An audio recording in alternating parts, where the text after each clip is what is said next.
Mana dia punya? Surah keberapa? 59. Muka surat 547. Surah ke-59.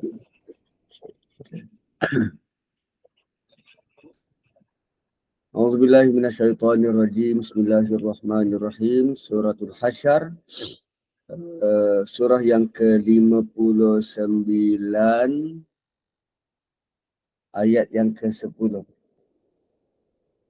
Ayat sebelumnya adalah tentang nasihat ataupun panduan daripada Allah Subhanahu Wa Taala siapa dia muhajirin dan siapa dia ansar. Dan bila kita baca mereka punya ciri-ciri dan sifat, kita rasa macam diorang ni bukan makhluk bumi. Mereka punya sikap, mereka punya perangai tak tergambar oleh kita. Kecuali bila Allah datangkan semacam ini. Kan muhajirin ini, mereka dihalau dari rumah tanpa harta benda. Dan apa yang diharap adalah dari Allah semata-mata. Kalau kita dihalau dari rumah, yang kita cari dulu ialah penguasa, lawyer, jumpa di mahkamah. Tapi siapa yang nak membela mereka? Bila kerajaan sendiri yang mengambil tindakan terhadap mereka, dihukum keluar daripada negara. Malah in the meantime, dalam masa yang sama, orang-orang Ansar, orang dari Madinah sudi menerima mereka. Dan penerimaan itu bukan penerimaan diplomatik. Bukan penerimaan atas dasar engkau orang daripada Mekah, maka kami terima. Tak, dia bukan atas dasar diplomatik, tetapi benar-benar penerimaan kerana dasar dia adalah cinta. Dasarnya ialah cinta. Malah bila orang Mekah dapat sesuatu, Allah sendiri nyatakan wala yajiduna fi sudurihim hajah. Pada hati mereka tiada sebarang hajat. Mereka tidak berkehendak pun apa yang kurniaan yang dapat pada orang tu, pada orang muhajirin. Malah mereka mendahulukan muhajirin. Mendahulukan muhajirin. Dan tuan-puan, bila kita baca, diorang ni hebat betul. So, kita ni macam mana? Kita ni macam mana? Lalu Allah Subhanahu Wa Taala katakan pada ayat yang ke-10. Pada ayat yang ke-10, walladzina ja'u min ba'dihim, dan orang-orang yang lahir kemudian. Orang-orang yang datang kemudian. Siapa? Kita lah. Kita. Orang-orang yang datang sesudah mereka. Kalau sebelum ni 2 ayat tentang muhajirin dan ansar, dan sekarang Allah sebut tentang kita. Walladzina ja'u min ba'dihim, iaitu orang-orang yang ikut jejak langkah muhajirin dan ansar dalam nak menegakkan agama. Ini termasuk kita juga kalau kita berusaha jadi seperti mereka. Kalaupun tidak berjuang sehingga dikorbankan harta benda, kita bantu orang yang berjuang tanpa rasa sebarang kepentingan.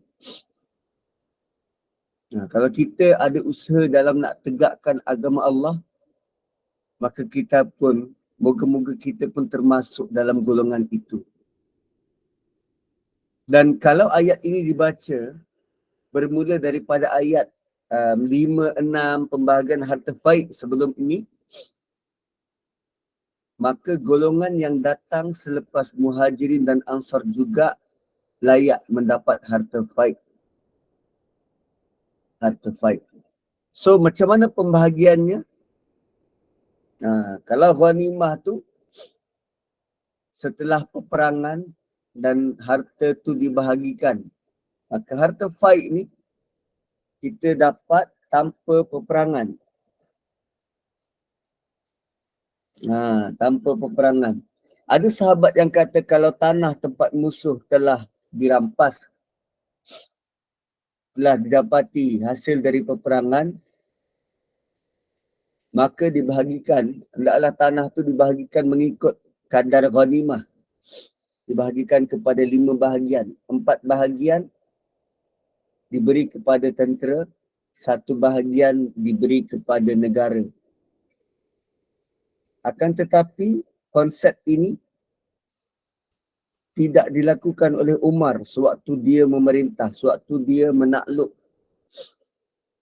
Iraq, Syria dan Mesir. Umar meletakkan tanah dan harta negara-negara yang dia jajah tu, Iraq, Syria dan Mesir, di bawah penguasaan Baitul Mal untuk kepentingan rakyat. Sama juga di zaman Nabi, apa yang Nabi buat dalam perang Khaybar. Perang Khaybar ni berlaku selepas daripada pertembungan Hudaibiyah.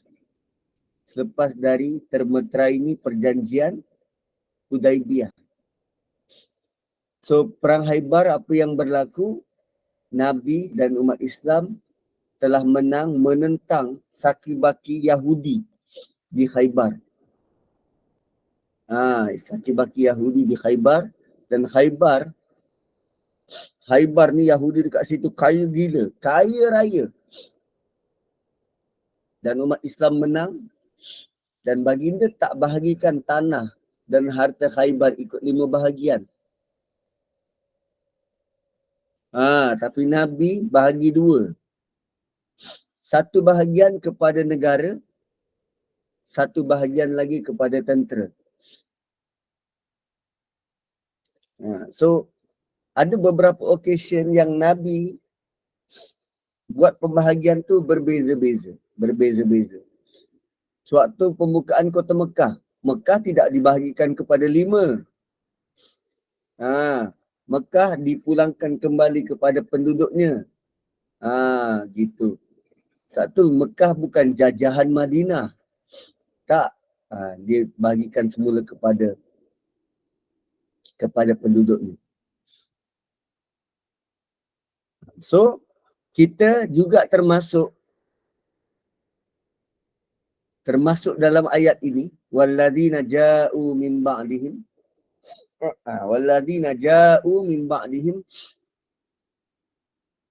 yaqulun, mereka sering berkata. Yaqulun fi'il mudhari', sering berkata, Rabbana ighfir lana, wahai Tuhan kami, ampunkanlah kami. Kita kalau nak ikut golongan terdahulu, kita mohon agar Allah ampunkan kita. Sama seperti mereka, apa yang mereka buat kerana mereka takut menyinggung, takut offend kehendak Allah Subhanahu wa taala. Sama seperti Muhajirin dan Ansar, mereka minta ampun kepada Allah kerana mereka takut bertemu Allah dengan bawa dosa.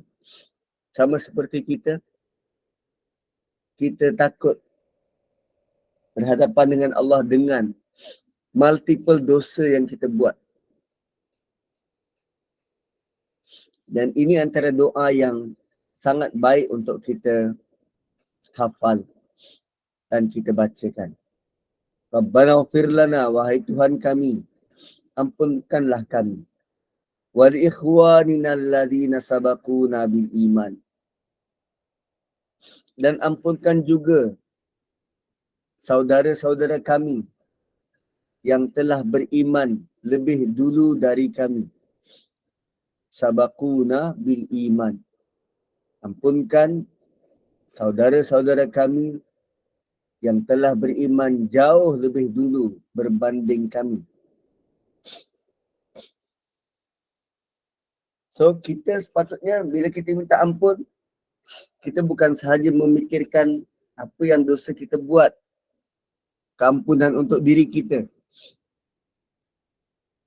Tetapi lebih jauh dari itu, kita minta ampun bagi pihak terdahulu, orang-orang dulu. Dan yang dimaksudkan dalam doa ini ialah muhajirin dan ansar. Ini sebagai bukti menunjukkan yang kita sayang kepada golongan beriman, golongan muhajirin dan ansar. Kalau kita tak ada rasa sayang, cinta dan cemburu pada mereka, kita tak doakan mereka. Kan macam kita sekarang, kalau kita cemburu ke orang tu, kita doakan ke orang tu? Tak. Tak. Malah kita buat perkara sebaliknya. Dengki dekat orang tu, kita rasa sakit hati. Apa pun dia buat, kita harapkan agar tak berjaya. Tapi lain. Lain cara Allah suruh kita lihat muhajirin dan ansar. Melihat mereka dalam bentuk mohon pada Allah agar mereka diampunkan.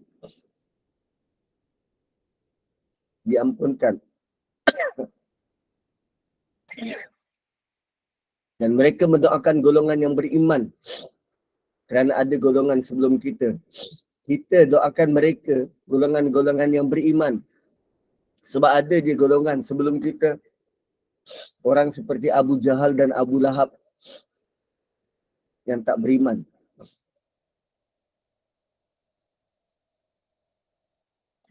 Kan? So kalau kita mengasihi mereka, kita minta ampun bagi pihak mereka. Itu tanda kasih kita kepada mereka. Kalau kita kasih pada mak bapak, kita minta ampun pada Allah bagi pihak mak bapak kita. Kalau kita kasih pada atuk nenek kita, kita berdoa minta ampun pada Allah bagi pihak atuk dan nenek kita. Kalau kita kasih pada onyang kita, kita minta ampun pada Allah bagi pihak onyang kita. Selagi kita masih hidup. Tapi lazimnya doa kita untuk siapa? Paling jauh mak bapak, atuk nenek, dan ke atas. Pernahkah kita tergambar tuan-tuan, kita mati, anak kita doakan.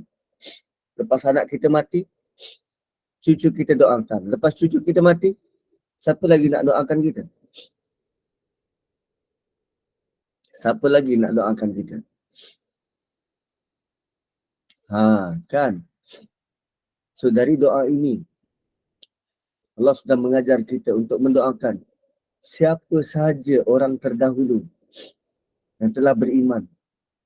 Terutamanya bagi pihak muhajirin dan ansar.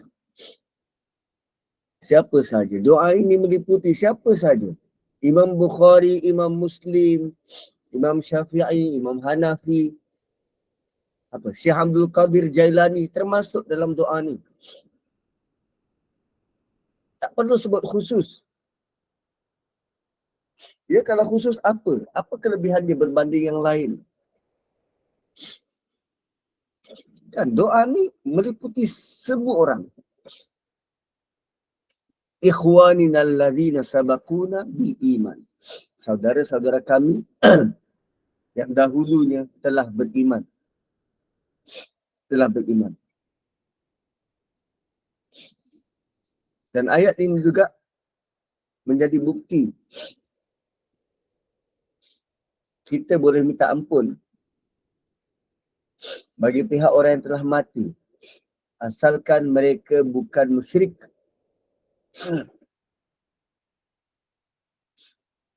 Jadi bila nak tolong orang yang telah mati, maka minta ampun untuk mereka.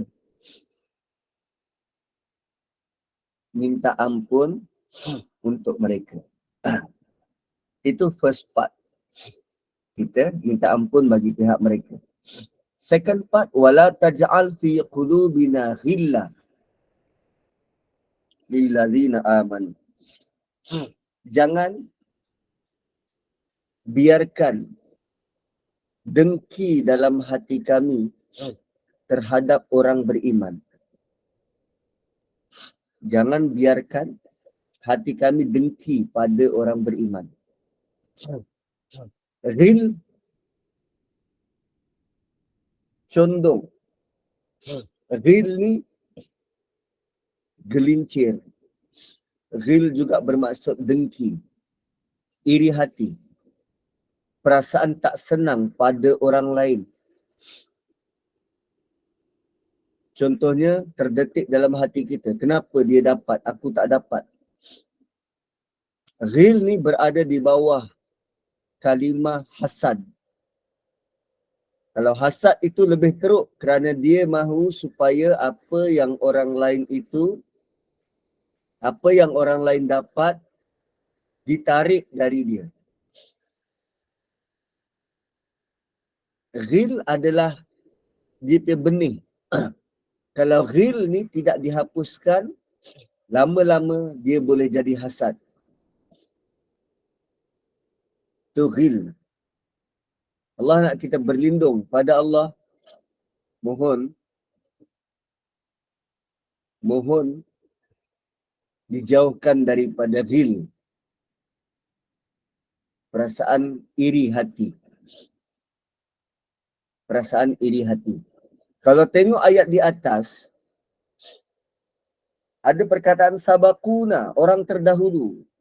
Siapa saja yang beriman terdahulu, kita doakan dia. Siapa saja beriman. Kalau ahli kitab tu beriman, termasuk. Ada penghususan orang terdahulu. Rabbana fir lana wal ikhwanina alladzina sabaquna bil iman. First part ada sebut orang terdahulu. Second part dia tak sebut dulu ke sekarang ke tidak. Dalam keadaan umum. Jangan jadikan hati kami iri kepada orang beriman. Bila? Orang beriman bila? Dulu ke? Sekarang ke? Akan datang ke? Bila-bila masa. Bila-bila masa. So, kita perlu berdoa pada Allah supaya tak ada perasaan ni, terutamanya pada orang beriman. Kerana ghil bawa kepada bahaya. Sakit hati menyebabkan kita tak berlaku adil. Sakit hati menyebabkan kita benci pada orang lain. Sakit hati menyebabkan kita tak suka sedangkan mereka tu baik. Dan banyak lagi bahaya yang lain. Ayat ini mengajar kita untuk sayang bukan sahaja kepada orang-orang Islam sebelum kita, tetapi juga orang-orang Islam semasa dan akan datang. Kita diajar untuk minta ampun bagi pihak mereka.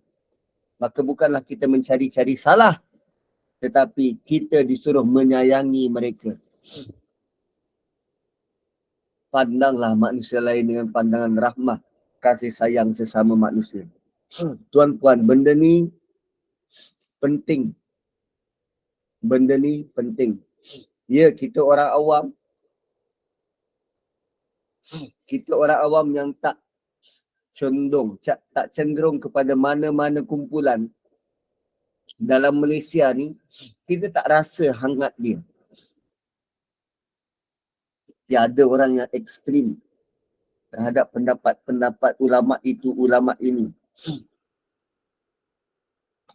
Orang tu dah lama meninggal. Orang tu berusaha untuk belajar dan memahami Quran serta sunnah. Lalu sepanjang dia belajar dan memahami Quran dan sunnah, dia keluarkanlah pendapat dia. Dan dalam banyak pendapat-pendapat yang baik, ada satu pendapat yang orang sekarang tak setuju. Ada satu pendapat dalam banyak-banyak pendapat yang orang sekarang tak setuju. dan pendapat itu ganjil berbanding pendapat orang lain. Lalu orang sekarang kata orang ni teruk, perlu ditinggalkan, pendapatnya tak boleh diikut. Lantas setiap kali nama orang tu disebut, orang yang tak bersetuju dengan dia menyampah nak dengar. Sedangkan orang tu dah lama mati. Dia tak boleh pertahankan diri. Kalau kita tak faham doa ini, kita sukar untuk berlapang dada. Bila kita jumpa mana-mana pendapat berkaitan dengan tafsir ke, fiqh ke, tauhid ke, yang kita tak bersetuju dengan pendapat tu. Dan akhirnya yang kita tolak, yang kita benci bukan pendapatnya, tetapi orang yang keluarkan pendapat tu. Sedangkan kalau diikut, kalau nak diikut dan dinilai, kita lebih banyak buat salah berbanding orang tu. Orang tu sekurang-kurangnya dah berusaha, dah berusaha belajar dan siapkan diri untuk tulis banyak kitab supaya orang lain dapat manfaat. Kitab apa yang kita tulis? Tapi di bersemangat tu berdegar-degar, ini salah, yang ini silap, yang ini jahil, yang ini kafir. Oi.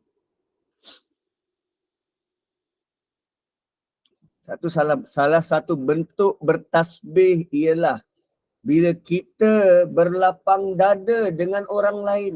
Ini salah satu bentuk bertasbih. Kita doakan orang terdahulu, orang yang beriman terdahulu. Dan kita berusaha untuk tidak simpan sebarang rasa iri hati kepada orang beriman yang lain. Itu bentuk bertasbih. Ayat ini jangan dibaca single-sided macam tu. Okey, wallazina ja'u min ba'dihim yaquluna rabbana ighfir lana wal ikhwanina allazina sabaquna bil iman. Dia berkait dengan ayat 1. Semua makhluk bertasbih pada Allah. Inilah cara dan bukti bagaimana kita nak bertasbih. Orang muhajirin bertasbih pada Allah dengan mengorbankan harta benda.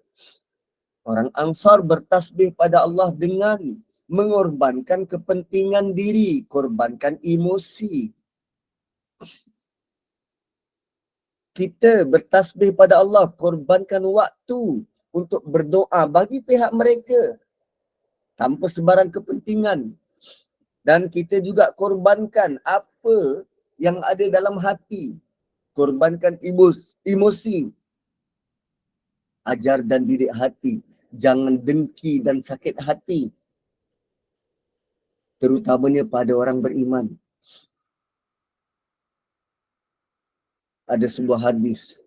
Nabi SAW beritahu. Akan datang seorang lelaki ahli syurga. Tengah-tengah kumpul dengan sahabat, Nabi kata, ada seorang lelaki yang datang ni ahli syurga. Nabi bagi tahu. Tidak lagi ada ahli syurga datang.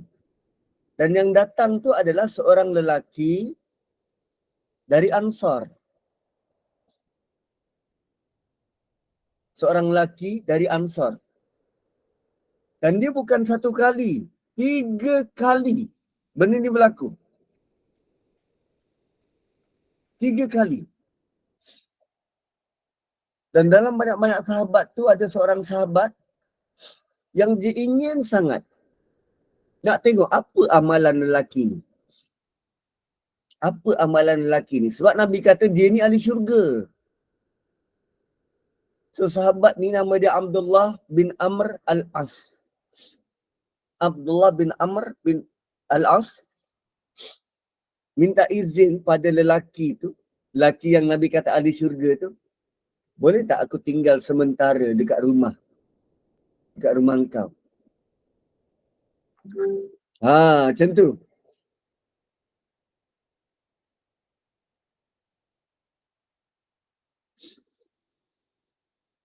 Kan? So, apa yang berlaku? bila Nabi bangkit dalam kuliah tu, Nabi bangkit, maka Abdullah bin Amr ni pergi jumpa dengan lelaki tu. Dia kata, aku telah bertengkar dengan ayahku, maka aku bersumpah tak pulang kepadanya selama 3 hari. So kalau kau sudi, boleh tak aku menginap di rumahmu? Dan aku rasa seronok sekali kalau kau terima. Lelaki tu jawab, silakan, silakan.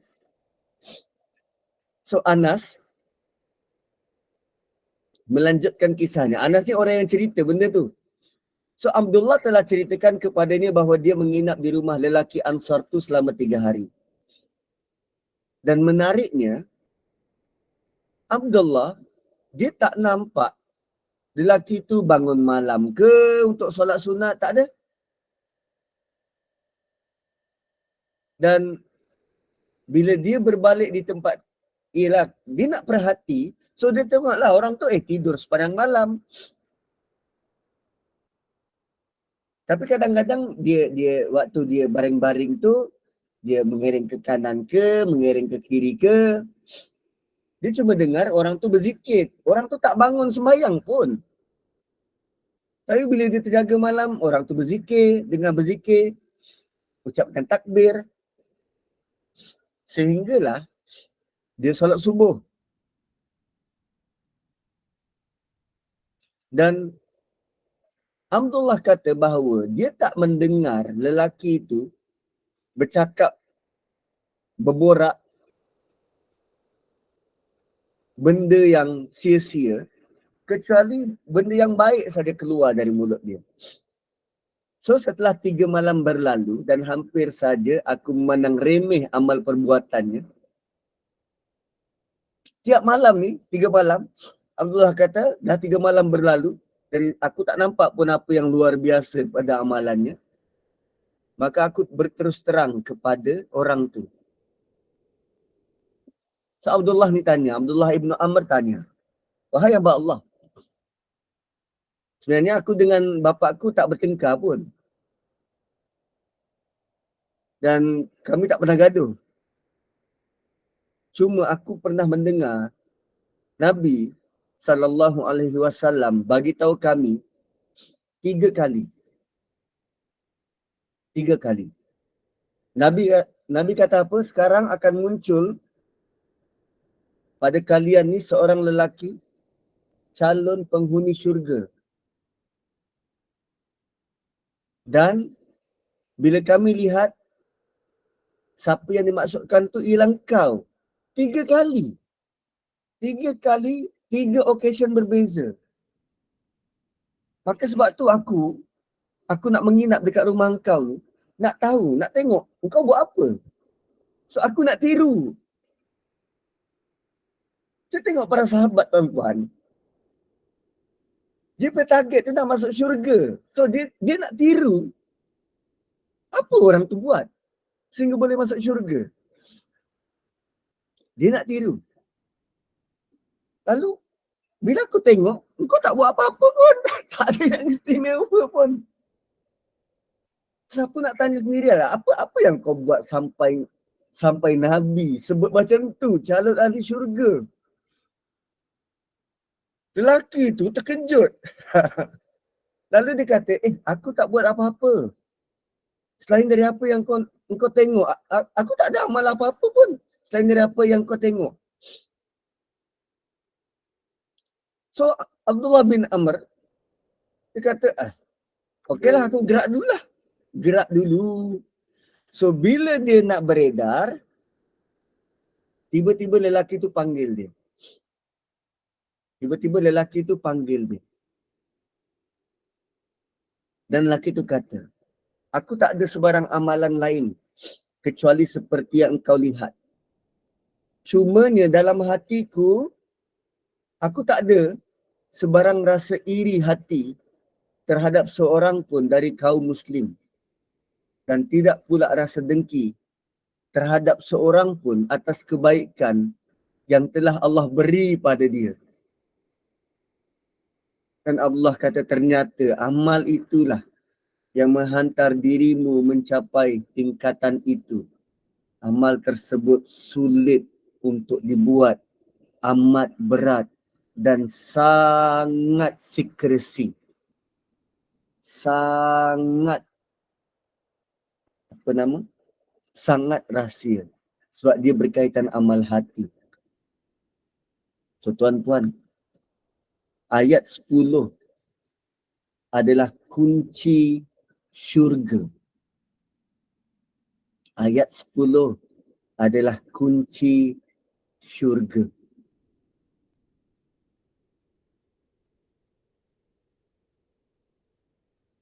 Wow. So, next time kita akan pergi lagi ayat ini. Sebab dia belum habis. Kita nak lihat kenapa Allah tutup dengan innaka raufur rahim. Sebab kita dah 8.45. Minta maaf saya masuk lambat. 8.45 ada kelas yang kedua pula. Dan kita nak tengok pula bentuk bagaimana hasad dan iri hati ni, tingkat-tingkat dia. Sebab ada je orang tanya, Ustaz, takkan kita tak boleh nak dengki dan bersaing? Macam mana dengan hadis tu? Dengan itu nanti kita akan ulas dan kupas. Namun lihatlah ayat 10 ini dalam-dalam. Jika boleh hafalkan doanya. Dan semoga Allah pandu hati-hati kita semua. Tidak ada rasa ghil. Apa ghil?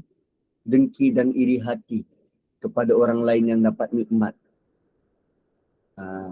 Sebab hanya dengan buat dua benda tu, orang tu tak solat malam pun, orang tu tak ada pun ibadah-ibadah yang luar biasa, yang magnificent, tapi Nabi kata 3 kali dia ni bakal ahli syurga. Barakallahu li wa lakum. Kembali kepada admin. Alhamdulillah, terima kasih Ustaz di atas perkongsian ilmu tadi. Pada ayat ini menunjukkan bahawa antara orang-orang mukmin kita tidak bolehlah mencela atau merasa iri hati atau dengki di antara satu sama lain. Dan sentiasa ingat kepada doa ini. Wahai Tuhan kami, ampunilah kami dan saudara-saudara kami yang beriman lebih dahulu dari kami. Janganlah Engkau tanam ke dalam hati kami perasaan dengki kepada orang-orang yang telah beriman lebih dahulu. Wahai Tuhan kami, sungguh Engkau Maha Pemurah lagi Maha Penyayang kepada sesama makhluknya. Amin, amin ya Rabbal Alamin. Baiklah, terima kasih Ustaz. Saya serahkan semula majlis kepada Ustaz untuk menutup majlis dengan tasbih kafarah dan suratul As. Terima kasih Ustaz. Subhanakallahumma bihamdik, nashhadu an la ilaha illa anta wa nastaghfiruka wa natubu ilaik. Wal asri innal insana lafi khusr illa alladhina amanu wa amilus solihat wa tawasaw bil haqqi wa tawasaw bis sabr. Assalamualaikum warahmatullahi wabarakatuh. Terima kasih semua, minta maaf ya lambat. Minta maaf sangat-sangat.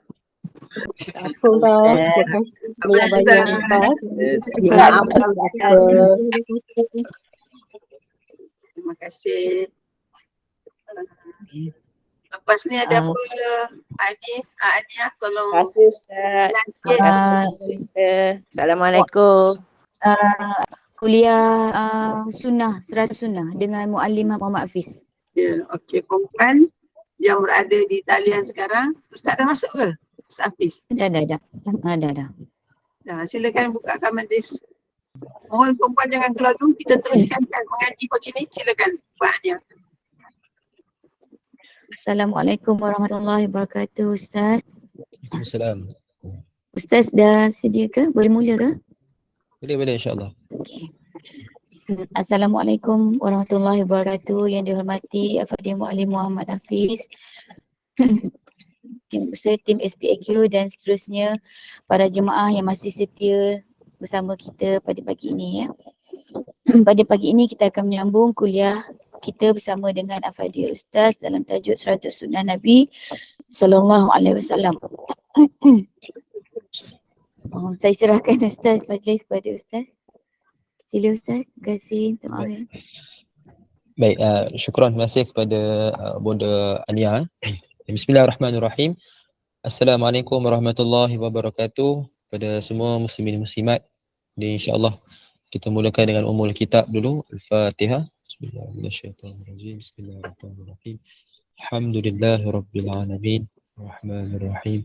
Maliki yaumiddin. Iyyaka na'budu wa iyyaka nasta'in. اهدنا الصراط المستقيم صراط الذين أنعمت عليهم غير المغضوب عليهم ولا الضالين. الحمد لله رب العالمين والصلاة والسلام على أشرف الأنبياء والمرسلين سيدنا محمد وعلى آله وصحبه أجمعين. من يهده الله فلا مضل له ومن يضلل فلا هادي له. أشهد أن لا إله إلا الله وحده لا شريك له وأشهد أن محمدا عبده ورسوله. اللهم صل على محمد وعلى آل محمد كما صليت على إبراهيم وعلى آل إبراهيم وبارك على محمد وعلى آل محمد كما باركت على إبراهيم وعلى آل إبراهيم في العالمين إنك حميد مجيد. اللهم افتح علينا حكمتك وانشر علينا من خزائن رحمتك يا أرحم الراحمين. رب اشرح لنا صدورنا ويسر لنا أمورنا واحلل عقدة من ألسنتنا يفقهوا أقوالنا. اللهم فقهنا في الدين وعلمنا التأويل. اللهم ارزقنا فهم النبيين وحفظ المرسلين وإلهام الملائكة المقربين. يا فتاح يا عليم افتح قلوبنا فتوح العارفين. سبحانك لا علم لنا إلا ما علمتنا إنك أنت العليم الحكيم. لا حول ولا قوة إلا بالله. يا الله يا رحمن الرحيم. Berikanlah kepada kami kefahaman dalam menuntut ilmu pada pagi ini, ya Allah. Permudahkanlah segala urusan kami. Terimalah segala amal ibadah kami. Rahmatilah kami dengan rahmat-Mu. Jauhkanlah kami daripada kemurkaan. Ya Allah, ya Rahman, ya Rahim. Berikanlah kepada kami kekuatan untuk beramal dan berpegang teguh dengan sunnah-sunnah Nabi kami, Nabi Muhammad sallallahu alaihi wasallam. ربنا آتنا من لدنك رحمة وهيئ لنا من أمرنا رشدا. ربنا آتنا في الدنيا حسنة وفي الآخرة حسنة وقنا عذاب النار. وصلى الله على سيدنا محمد النبي الأمي وعلى آله وصحبه وبارك وسلم. الحمد لله رب العالمين. آمين آمين آمين يا رب العالمين. Yang saya hormati Opah Sabariah selaku penganjur sahabat pecinta Al-Quran SPAQ. Seterusnya para moderator, Bonda Ania, Ustazah Jasrina, Kak Anik Sum, seluruh muslimin muslimat, ibu-ibu, ayah-ayah, hadirin hadirat keluarga SPAQ yang dirahmati Allah Azza wa Jalla sekalian. Alhamdulillah, apa khabar semua? Semoga dalam keadaan sihat walafiat. Semoga dalam keadaan di bawah naungan rahmat Allah, dalam keadaan bersungguh-sungguh kita tidak sabar-sabar untuk mendapat perkongsian ilmu, khususnya pada pagi ini dan juga sepanjang hari, supaya kita dalam keadaan dapat mempertingkatkan ilmu seiringkan dengan amalan dan dapat memperbaiki akhlak sejajar dengan akhlak Nabi Muhammad sallallahu alaihi wasallam. Mudah-mudahan Allah melimpahkan rahmat ke atas kita semua, insya-Allah, amin. Insya-Allah. Jadi ibu-ibu, ayah-ayah yang dirahmati Allah Azza wa Jalla sekalian, jadi sebelum kita sambung perbincangan 100 sunnah Rasulullah sallallahu alaihi wasallam yang dilupakan, kita lihat dulu satu soalan sebagai permulaan ice breaking untuk pagi ni. Kita memanaskan enjin kan pemikiran kita, sambil-sambil tu kita akan mengulang kaji. Kita buka soalan ni sambil tu kita ulang kaji sebenarnya. Jadi seperti biasa, ibu-ibu yang dirahmati Allah boleh menjawab di ruangan chat. Akan tetapi sebelum tu kita timbas balik. Kita fikirkan balik, kita renung-renungkan balik, pastikan jawapan kita yang nak pilih ini jawapan yang telah kita saring betul-betul. Kalau kita rasa agak-agak adalah ABC, cokok basi, betul pilih. Macam tu kan, kita betul-betul kita fikirkan dan kita cuba jawab. Kan ambil masa yang diperlukan, mungkin seminit 2 kita jawab. Jadi soalan yang ke-45, pilih susunan sunnah yang betul ketika bangkit daripada tidur. Pilih susunan sunnah yang betul ketika bangkit daripada tidur. Jadi ibu-ibu rasanya lah kan, kalau diberikan soalan macam ni, maknanya tertib kan, tertib. Ibu-ibu nak senang jawab kan, tengok yang mula, tengok yang akhir.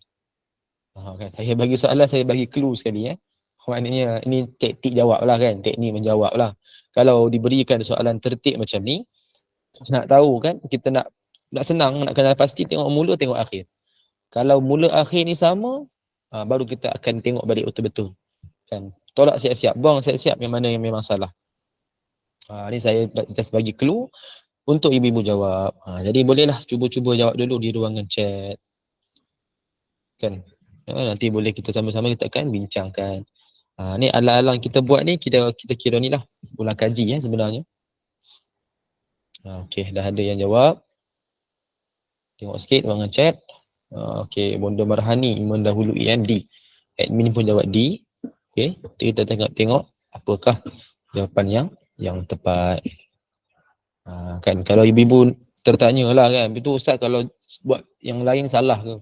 Tak adalah kata salah sampai dosa ke, makruh ke. Tidaklah sampai membawa kepada hukum yang berat lah. Tapi kalau sengaja meninggalkan sunnah memang makruh lah. Memang rugilah kan, kita kurangkan fadilat. Rugilah. Jadi kalau kita mengubah kedudukan, dia mengurangkan juga fadilat kerana kita tidak melakukannya dengan tertib. Sebaik-baik amalan adalah yang mengikut tertib. Kita buat ibadah kan, kalau yang fardu tu lain, memang ada rukunnya kan, memang kena tertib.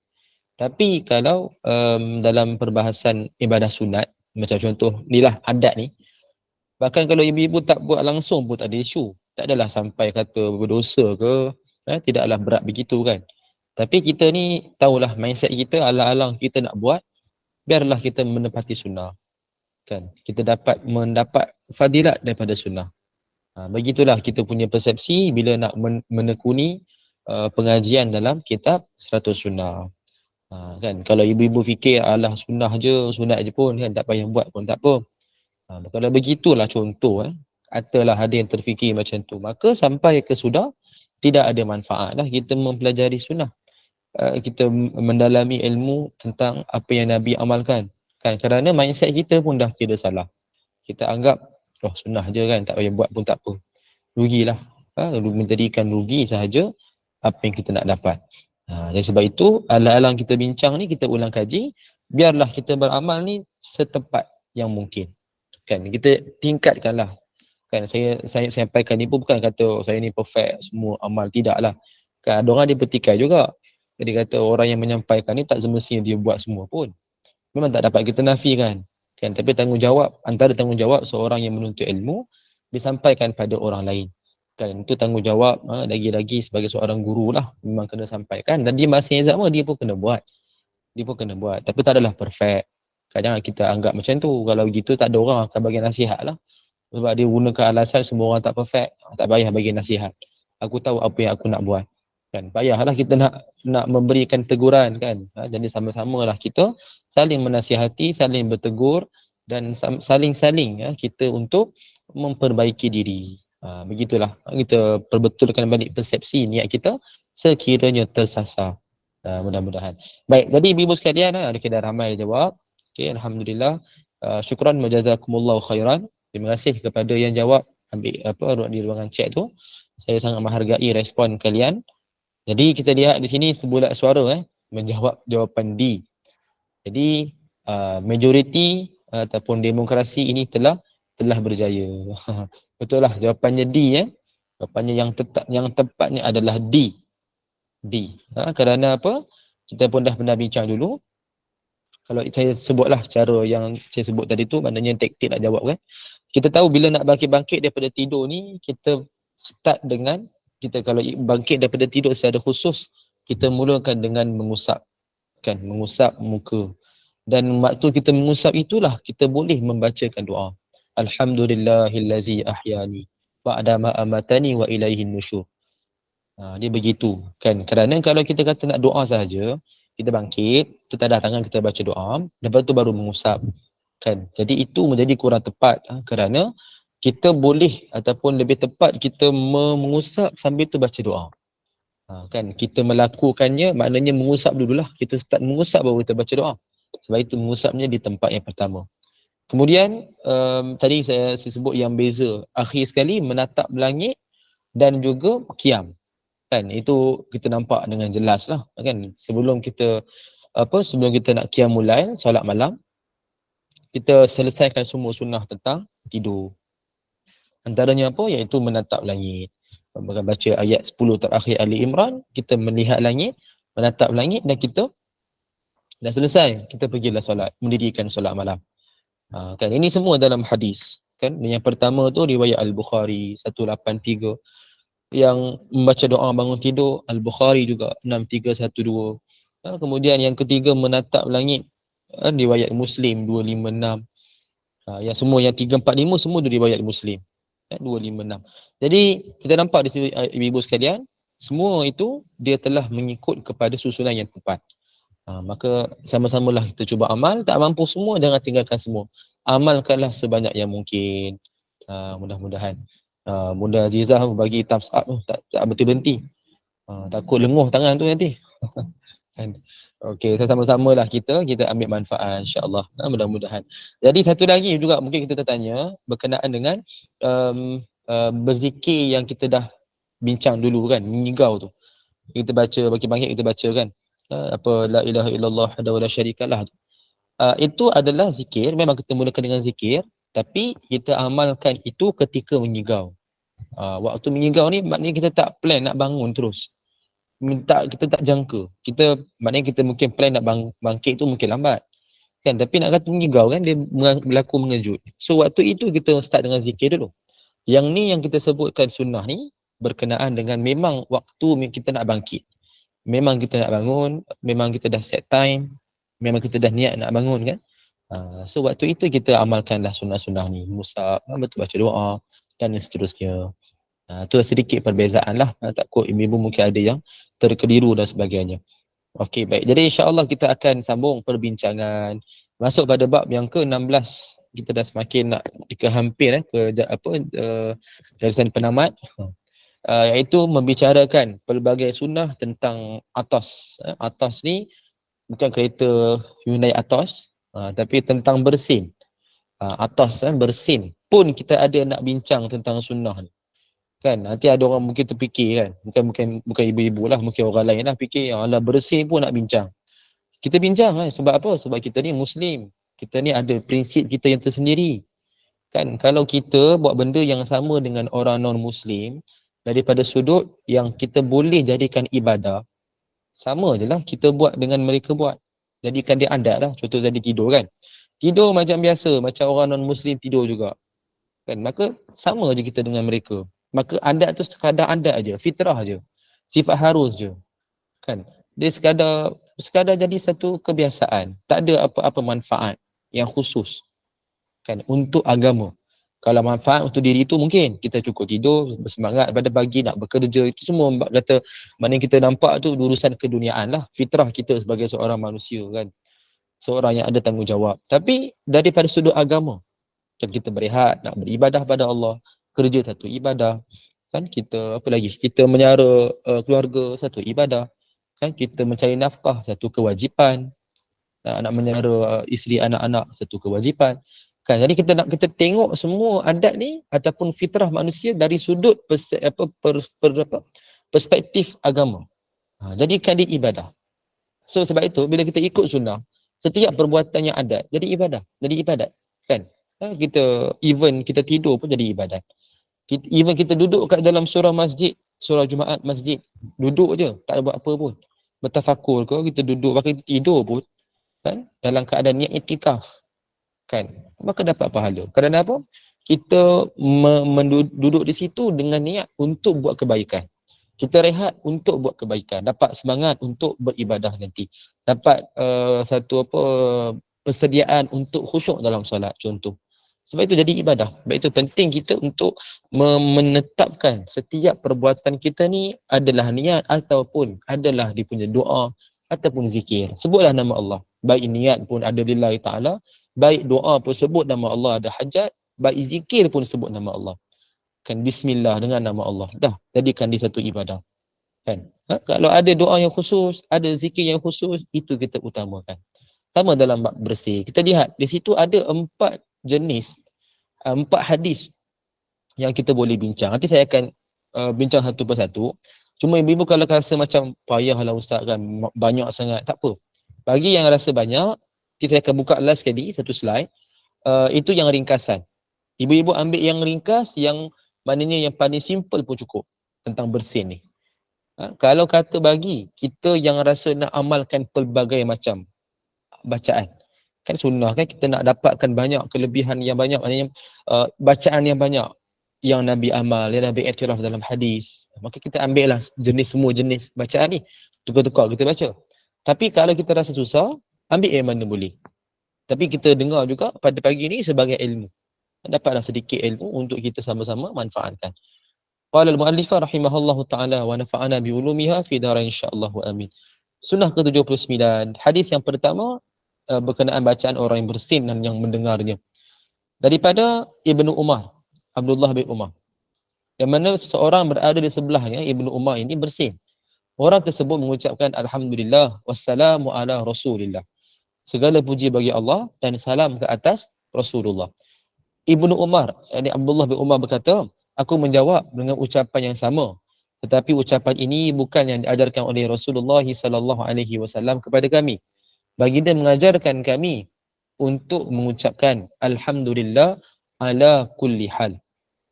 Segala puji bagi Allah dalam setiap perkara. Riwayat At-Tirmizi nombor 2738, hadis yang hasan.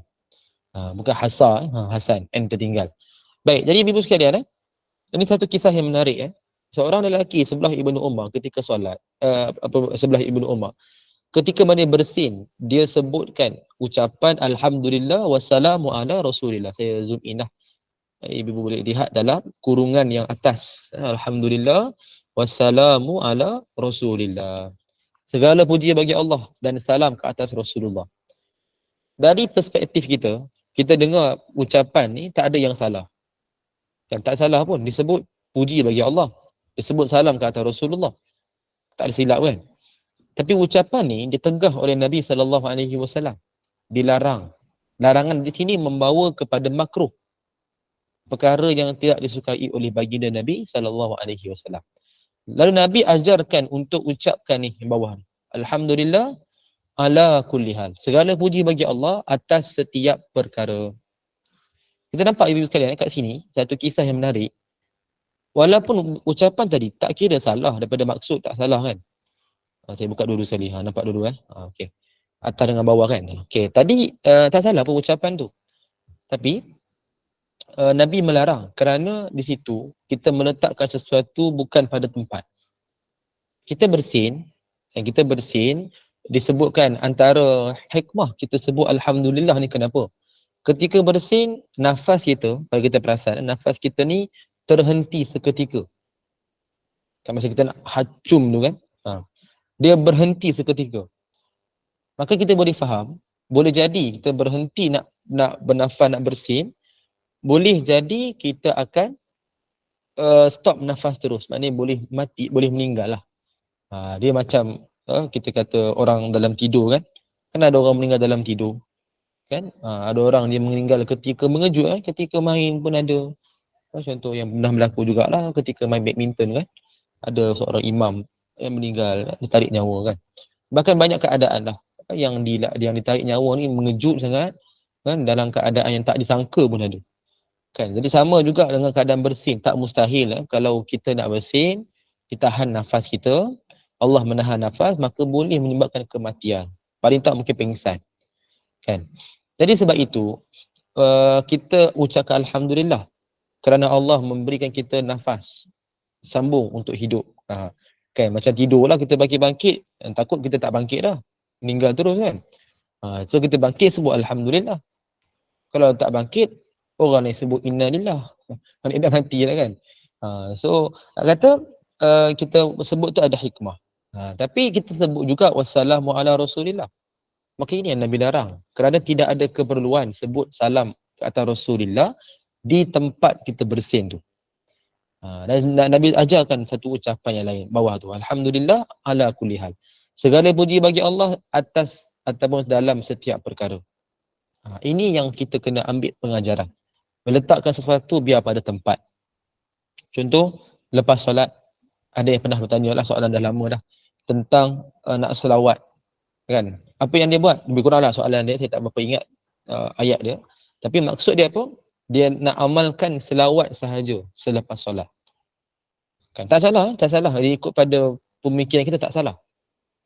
Tapi adakah itu yang dituntut dalam khusus ke lepas solat? Sedangkan Nabi SAW sendiri pun amalkan zikir selepas solat. Kan? Yang kita dah tahu, kan? Benda yang kita dah tahu, sedia maklum. Tapi nak sebut ada orang terfikir dia nak selawat, maka tak salah. Tapi pastikan zikir dululah. Zikir dulu ikut pada sunnah Nabi, kan? Ataupun zikir yang ringkas. Lepas tu nak selawat. Jangan sampai tak berzikir langsung. Lepas tu selawat sahaja. Sedangkan sunnah Nabi sendiri pun berzikir dulu.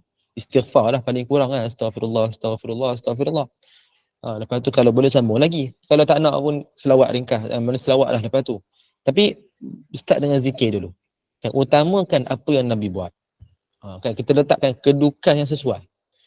Sebab tu ada muncul golongan orang yang terlalu sangat berpegang pada Quran. Terlalu sampai dia meninggalkan hadis. Inti hadis. Ada orang terbalik pula. Dia terlalu berpegang pada hadis sampai meninggalkan Quran. Tapi yang famous ni golongan pertama tadilah, inti hadis. Itu memang ramai. Alasan yang paling kononnya solid di sisi mereka, Nabi manusia biasa. Maka tak perlu ikut Nabi, ikutlah Quran. Kan ini satu konotasi yang salah. Sebab apa yang perintah Allah, larangan Allah disebut dalam Quran, maka Nabi lah terangkan kepada kita. So Nabi ni ikutan kita kan. Yang mana Nabi pun secara automatik ikut Quran. Maka ada satu benda yang proses yang berterusan. Bukan kita pilih salah satu ke tak. Dua-dua kita ambil dan kita lihat di situ dia satu macam chain lah, satu rantaian yang sama. Kan? So dia tak perlu sepatutnya wujud golongan yang anti hadis pun tak perlu, golongan yang anti Quran. Tapi jarang kita dengar anti Quran ni. Kan yang tak terima Quran dia semata-mata hadis. Sebab apa? Dia mengagungkan Nabi sangat. Cuma daripada sudut akidah timbul yang menyebutkan apa? Nabi Muhammad SAW ya, itu Tuhan yang dizahirkan. Sampai dia angkat Nabi sampai macam tu. Terlalu sangat. Pun ada ni baru-baru juga yang timbul isu macam ni. Dia apa menyebutkan Nabi Muhammad lah kata zahir Allah. Kan Tuhan yang dizahirkan, yang ditunjukkan dalam bentuk manusia. So inilah benda yang mengarut lah daripada sudut akidah. Kita perlu berhati-hati. Takut ada orang berfikiran macam tu. Jadi salah. Sebab itu ibu sekalian, maka apa kesimpulan? Amalkanlah bacaan yang bawah. Pun boleh baca. Alhamdulillah ala kulli hal. Dan elakkan sebut Alhamdulillah wassalamu ala Rasulillah. Bahkan makruh lah. Makruh. So kita elakkan sungguh-sungguh. Kerana di situ bukanlah kedudukan yang sesuai. Baik. Okey, ni hadis yang pertama. Bacaan pertama ibu-ibu boleh amalkan. Siapa yang rasa nak amal, boleh tak rasa pening, boleh amalkan. Kita lihat pada hadis yang kedua. Daripada Ibnu Mas'ud, Abdullah bin Mas'ud radhiyallahu anhu. Dia berkata bahawa apabila salah seorang di antara kamu bersin. Beliau kata yang Nabi bersabda, apabila salah seorang daripada kamu bersin, hendaklah mengucapkan alhamdulillahirabbil alamin.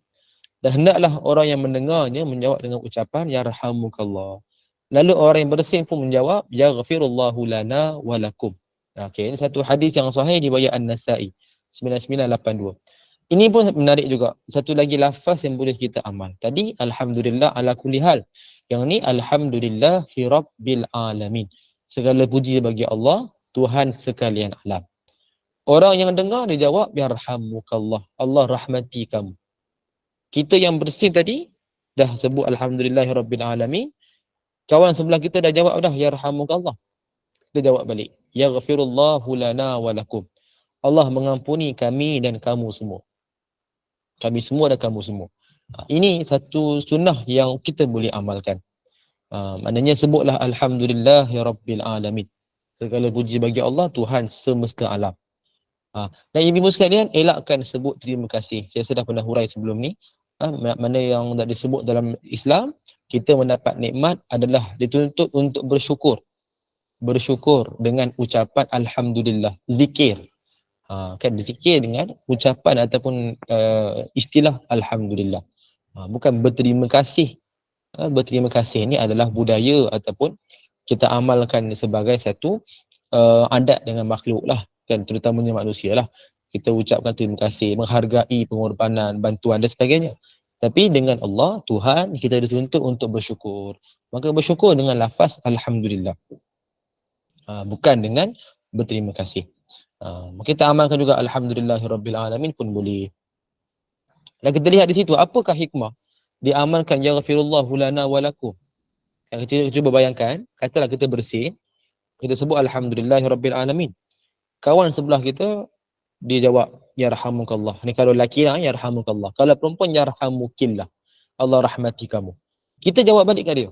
Yaghfirullahu lana wa lakum. Allah mengampuni kita semua dan Allah mengampuni kami semua dan kamu semua. Persoalan kat sini, kenapakah disebutkan ramai? Lana walakum. Sedangkan yang jawab tu baru seorang. Kan kami bersama. Kenapa kami? Kenapa tak saya? Kan sepatutnya kalau ikut logik, yaghfirullahu li walakum lah. Kan macam mana kita dengar dalam khutbah kan. Disebutkan apa? Astaghfirullahalazim li walakum kan. Kita fikir itulah yang betul sepatutnya. Tapi kenapa? Kerana ada juga boleh jadi makhluk yang gaib, iaitu malaikat ataupun jin Islam yang juga turut berdoa bersama-sama. Betul lah. Tu Kak Nisum dah bagi respon. Mesti perasan. Ada malaikat betul. Itu antara hikmah yang kenapa kita amalkan untuk ramai.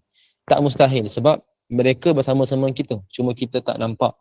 Dia dihijabkan dan mereka boleh turut menjawab. Sebab itu hikmah juga kenapa kita sebut Assalamualaikum kepada orang walaupun kita jumpa dengan seorang sahaja. Walaupun jumpa seorang, kita memang sebut Assalamualaikum. Ini yang disarahkan oleh ulama lah dalam masyarakat hadis tentang lafaz salam. Saya dah pernah sebut juga dalam dulu dah lama lah tentang salam. Pun sama, memang kenapa sebut Assalamualaikum, kenapa tak sebut Assalamualaikum? Kan kita pun nak ikut trend sikit lah. Assalamualaikum. Tapi kena hati-hati lah ibu-ibu sekalian. Takut sebut Assalamualaikum. Kan tiba-tiba terjawab pula. Ayyuhan nabiyyu wa rahmatullahi wa barakatuh. Keluar tahiyat seketul. Takut macam tu pula kan. Dah lah salah maksud tu. Sebut apa wahai nabi pula kan. Memang salah lah. Jadi kalau kita ikut logik, kita rasa macam tu kan. Tapi taklah. Dia tak perlu kerana kita jawab kepada ramai. Kemungkinan besar malaikat yang bersama-sama yang dengan kita ni akan jawab. Kan sama dengan jin Islam pun akan jawab. Mereka ni lah yang makhluk yang gaib yang dalam keadaan ketaatan. Yang kita kata kita sebut lafaz ni mereka pun akan jawab. Kita pun kalau kita perasan banyak benda kita buat, mereka pun akan buat benda sama. Contoh kita doa, mereka pun akan doakan kita. Saf malaikat saf pertama solat berjemaah. Dan kita dengar ayam berkokok, tandanya dia melihat malaikat, kita doa, dia aminkan. Sebenarnya kita ada je hubungan kita dengan mereka tu ada. Kita tak perasan, kita tak nampak. Kan? Tapi orang betul-betul beribadah, orang yang betul-betul dia melakukan ketaatan, dia akan sedar benda ni. Orang yang sekadar melepaskan batuk kat tangga ni, dia mungkin tak tahu, dia mungkin tak kisah pun. Tapi kita ni mudah-mudahan kita tahu, kita sedar. Kan setiap yang kita buat akan dihisap. Kan setiap yang kita buat ni ada respon tindak balas dengan yang maknanya yang makhluk yang gaib. Kan? Kita kena sentiasa berhati-hati. Maka sebab itulah hikmah kita sebut kepada ramai. Okey, Bona Zarina, Ustaz mana Assalamualaikum sama tak dengan Assalaimakum? Assalaimakum. Macam mana eja dalam bahasa Arab tu? Assalaimakum. Dia kena tengok pada ejaan dalam bahasa Arab. Kan sebab yang itu yang kalimah asas kan, root word kan daripada bahasa Arab. Saya tak pasti macam mana eja ni. Assalaimakum. Elakkanlah sebab kita tahu lafaz yang tamam yang sempurna adalah assalamualaikum. Ada orang disebut salam alaik. Kan salam alaik. Dia nak senang cerita apa, dia mengubah lafaz yang asal. Kan sebab itu amalkan je kan ucapan yang jelas. Kenapa nak merumitkan? Kan kadang-kadang kita suka ambil benda yang pelik-pelik. Tak tahu sebab apa. Mungkin kata nak rasa macam special ke apa kan. Tapi pelik-pelik kalau benda betul tak apa. Ni benda yang kita sendiri reka kan. Itu yang tak nak tu. Lagi-lagi bab agama kan. Lagi dah tak nak. Kan benda-benda artificial ni. Biar ambil benda yang jelas. Kan senang. Ini bahagia hidup. Kenapa nak ambil benda yang pelik-pelik yang tak ada sebagai apa? Sebagai satu amalan yang warid dari Nabi SAW. Kan? So elakkanlah. Kalau untuk gurauan tidak melibatkan agama tu terpulanglah selagi tidak melanggar batas syariat tak ada masalah. Yang gurau-gurau perkataan yang pelik-pelik ni kan. Tapi sekadar gurauan tidaklah kesat, tidaklah lucah, tidaklah mempersendakan agama, gurau-gurau kita tak apalah. Kan? Tapi kalau melibatkan agama ni kena hati-hati. Okey, Mona Zarina, Ustaz betul ke ayam berkokok waktu pagi ayam tu nampak malaikat dan kita perlu doa? Ya betul, kita dah pernah bincang sebenarnya. Kita dah pernah bincang belum, kita tak bincang lagi Sunnah ke-82 ada. Nanti kita bincang nanti. Betul, itu antara juga sunnah yang kita boleh amal. Ayam berkokok, dia berkemungkinan melihat malaikat. Nanti kita bincang kemudian lah, takut jadi panjang pula. Tapi memang betul. Kalau kita doa, insya-Allah jadi mustajab. Tapi adalah kita akan bincang lebih sikit detail sikit supaya kita faham kenapa kita nak berdoa. Okey, betul. Tak tahu Ustaz ada stiker macam ada sahabat selalu bagi stiker ni. Oh, mungkin dia tak perasan lah.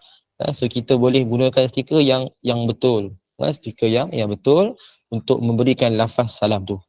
Memang ada yang salah. Contoh macam insya-Allah.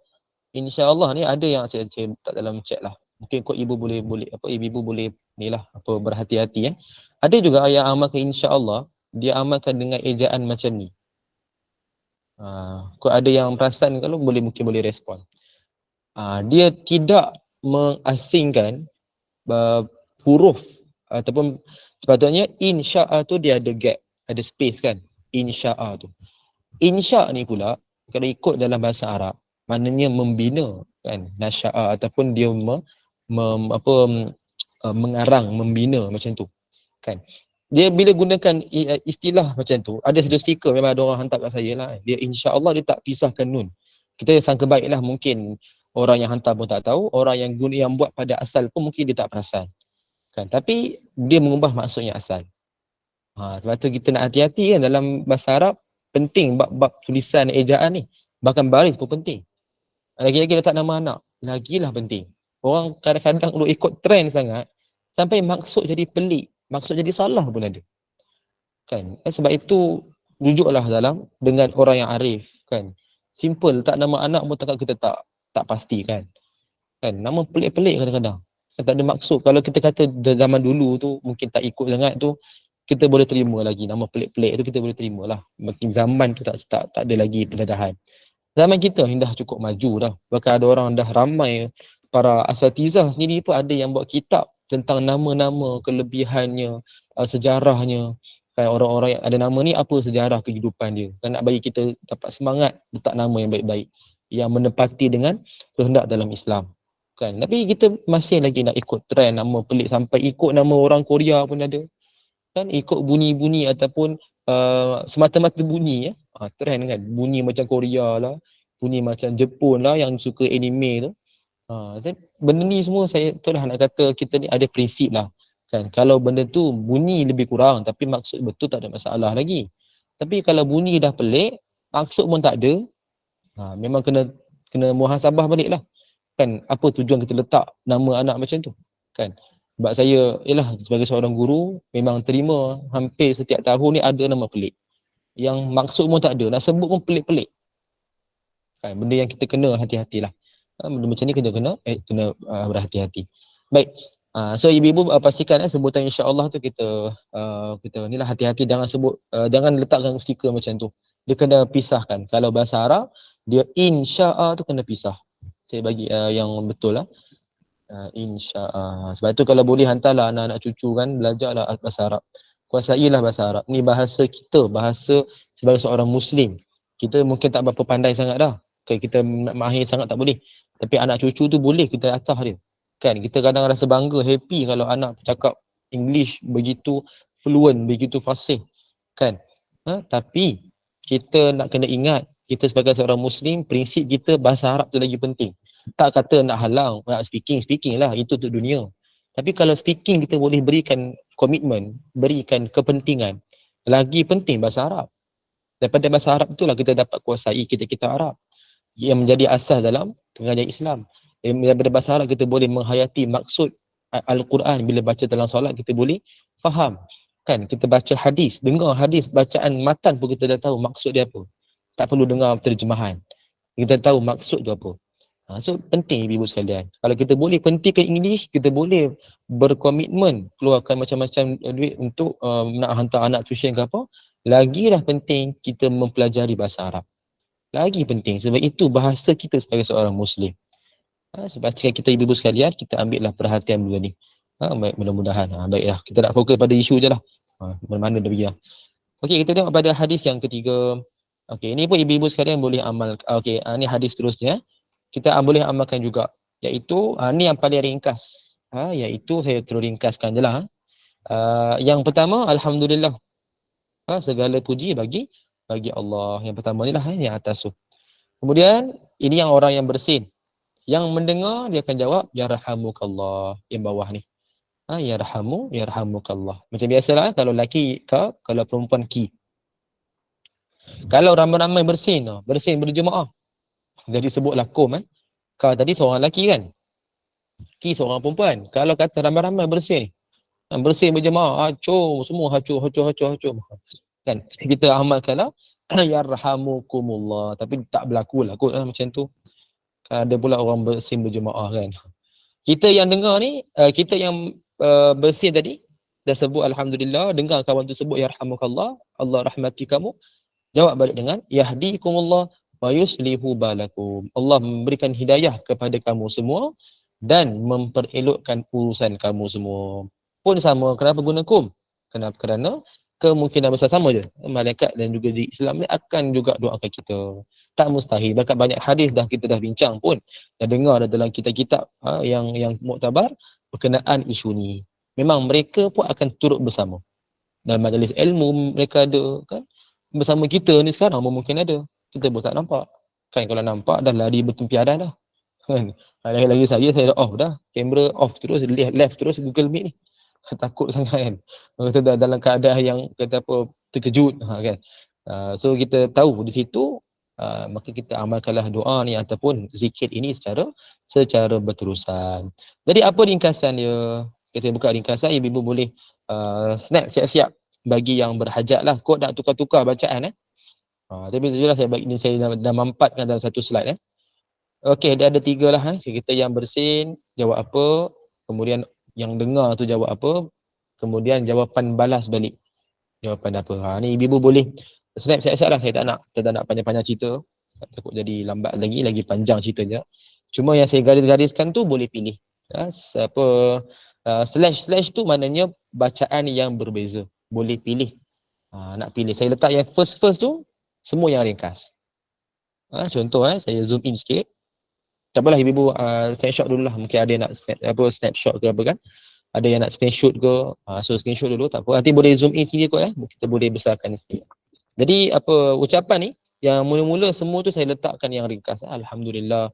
Kalau yang jawapan balas ya rahamukallah. Yang bawah tu yang paling ringkas maknanya ikut pada hadis Al-Bukhari tadi, yahdikumullah wa yuslihu balakum. Amalkanlah ibu-ibu sekalian. Satu lagi kalau kita bersin sebut alhamdulillah ni biasa orang sebut kuat. Jawapan balas tu jarang kita dengar. Macam saya personally lah kan, tempat-tempat saya berkuliah bila kita dengar ada jemaah yang bersin masa makan lah.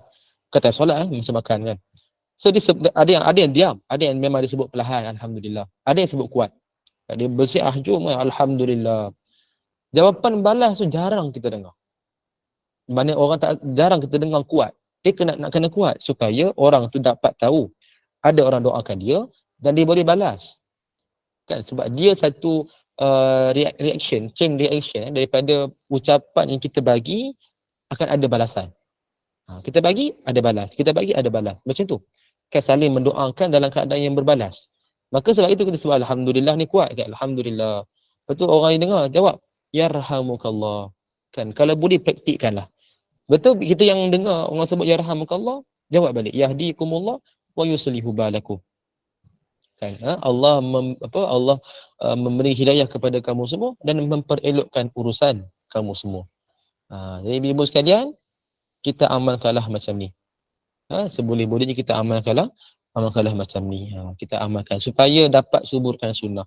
Sebab alhamdulillah tu dah biasa sangat. Tapi jawapan balas tu yang kita jarang-jarang dengar. Jarang-jarang kita amal. Maka amalkanlah. Bahkan ini kita saling doa mendoakan. Kan sangat-sangat kata seronok lah sebenarnya macam ni. Kan kita doa-doakan kawan-kawan kita kan, sahabat-sahabat, adik-beradik keluarga kita dalam kebaikan. Kan ikut sunnah Nabi SAW. Baik, ada yang tanya tadi, Kak Nisum, faham grammar bahasa Arab sangat membantu kita memahami dan mentadabbur Al-Quran. Betul lah, sebab kita tahu itulah asas. Kita faham kalimah-kalimah yang mudah, simple pun dapat kita memahami maksud ayat. Bukanlah kata sampai tafsir Al-Quran yang detail lah, itu dah detail sangat. Kita ialah sekadar tadabbur kan, kita dapat dah boleh faham maksud dia. Okay, ambil yang ringkas, ambil yang asas. Pun itu yang dapat penghayatan. Sebab tu kalau orang Arab dia solat dia dapat khusyuk sungguh-sungguh sebab dia faham apa yang dia baca.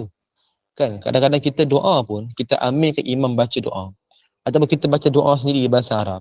Kita pun tak tahu maksud dia apa. Kan kita. Jadi okeylah kita kata mungkin susah kan, mungkin payahlah ustaz semua nak tahu. Betul, kita tak nafikan. Tapi sekurang-kurang biar ada peningkatan. Kan doa yang kita biasa baca selalu belik-belik balik maksud dia apa. Tengok ambil kalimah yang penting-penting, fahami maksud. Contoh kita dengar, kita baca doa Allahumma fir lana, tahu ighfir lana tu ampunkan. Kita dah boleh memahami maksud, ya Allah kita minta keampunan kepada kita, kepada mak ayah, kepada anak-anak, kepada adik-beradik, sahabat-sahabat, seluruh muslimin dan muslimat. Begitulah. Kita baca doa tadi macam contoh kita nak mulakan kuliah tadi kan kita sebut Allahumma ftah alaina. Kan ya Allah bukakanlah pintu. Kan? Pintu ke atas kami, mana pintu rahmat. Kita boleh bayangkanlah walaupun tak faham sepenuhnya, ambil yang poin-poin penting, kita minta dalam keadaan yang begitu bersungguh-sungguh. Jangan sampai bersungguh-sungguh, kita sungguh-sungguh sekadar kita tundukkan kepala, angguk-angguk kepala, kan kita gerak-gerakkan badan. Kan tapi rupanya tak faham pun. Maka nak sungguh-sungguh tu macam mana? Dengan sungguh-sungguh amin je lah. Tapi tak faham apa kita minta. Kan sangat kita menyedihkan lah sebenarnya. Kita minta, kita tahu apa kita minta. Kita solat, tak tahu baca apa dalam solat. Yang kita tahu, kita ikut rukun. Maka susahlah kita kata nak memahami maksud, maqasid ataupun kita kata apa, setiap rukun itu kita nak memahami. Kan, kehendak dalam rukun tu, kita tak faham. Kan, kita sujud ni, kita baca ni, tak tahu baca apa. Tak tahu, kita tak boleh menghayati kenapa sujud tu. Kan, kita sedang memuji Allah yang maha tinggi.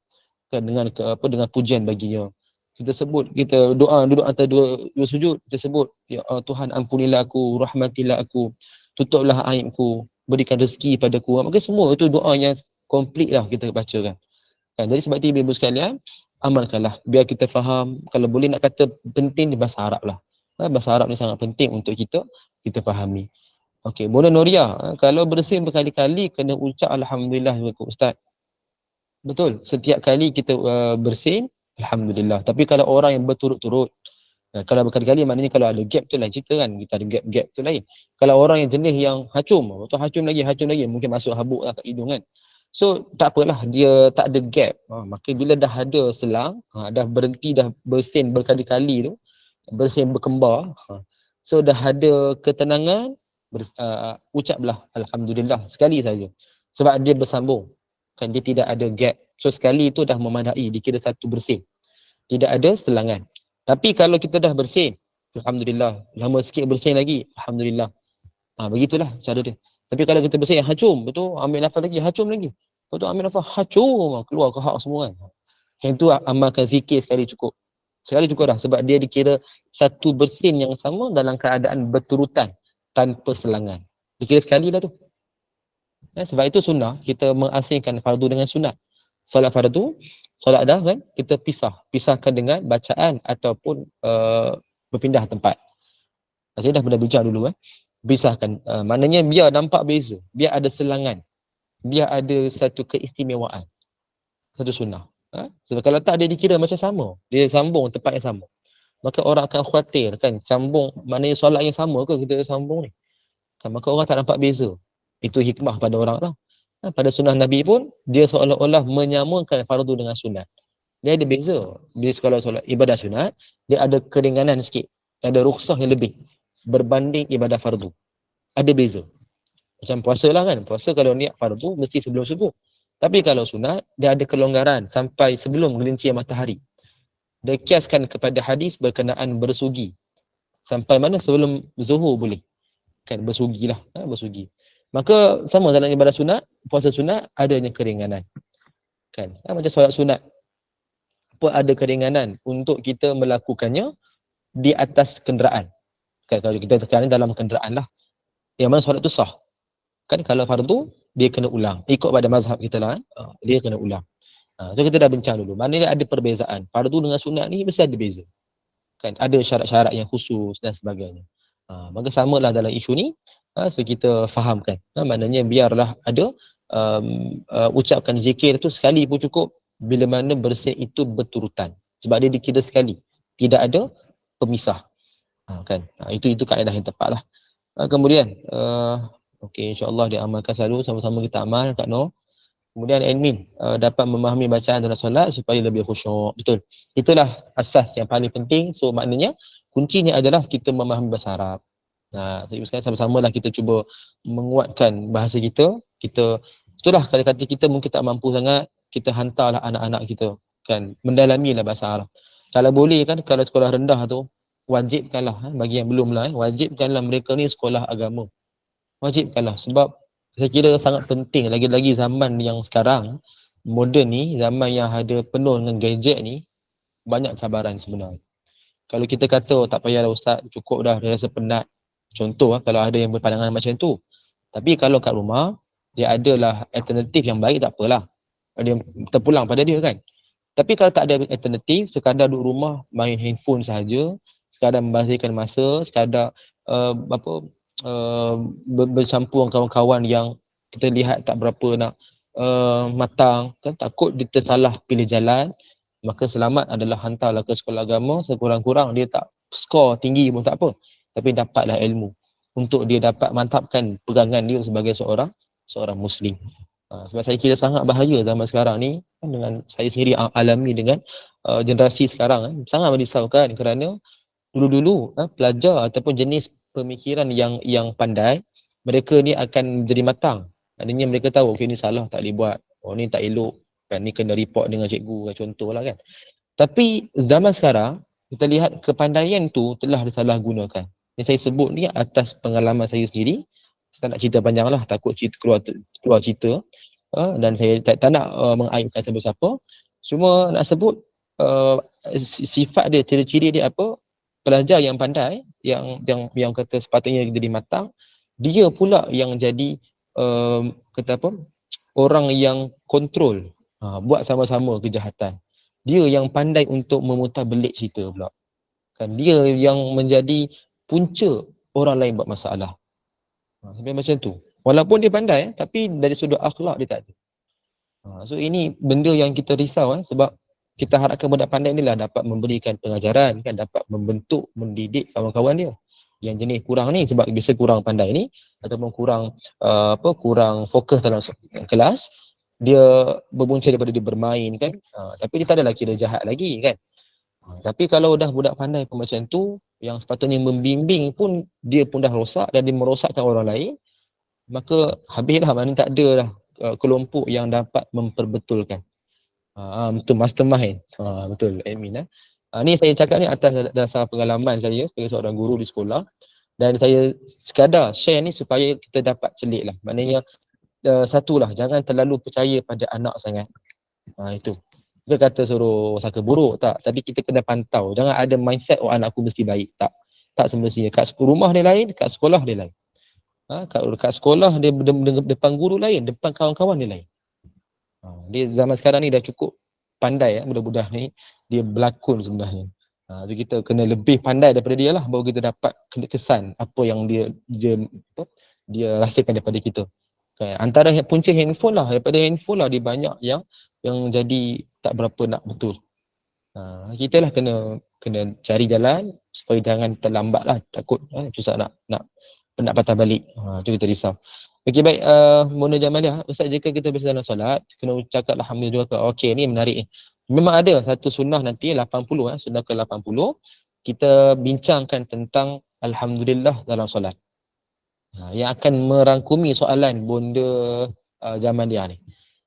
Kena sebut alhamdulillah ke jika lebih solat tu maknanya apa? Tak apa, kita boleh faham lah, maknanya dia dikira bercakap ke tidak, kan boleh sebut tak, kan boleh tak orang jawab kita sebut alhamdulillah tu.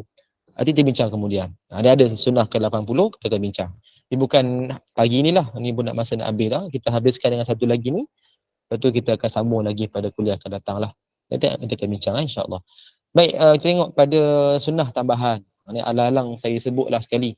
Terma yang betul nak ucapkan alhamdulillah ala kulli hal. Tadi kita dah sebut kan, satu ucapan ketika bersin Nabi ajarkan kepada iaitu Ibnu Umar, Abdullah bin Umar radhiyallahu anhuma, jangan sebut alhamdulillah wassalamu ala rasulillah kan. Kita sebut alhamdulillah ala kulli hal.